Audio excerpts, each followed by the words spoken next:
السلام عليكم. لا فيديو ديال اليوم الحلوه ديال اللوز من نفس العجينه خرج جوج اشكال.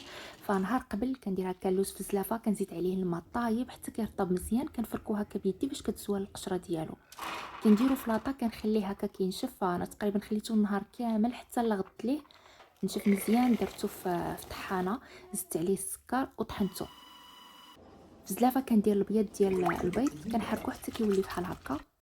غادي نزيد عليه اللوز مع السكر. فانا هنا الكميه ديال السكر ما درتش بزاف. الروح ديال اللوز 2 معالق كبار ديال ما الزهر، وكنحرك حتى كتبدا هكا العجينه كتجمع لي.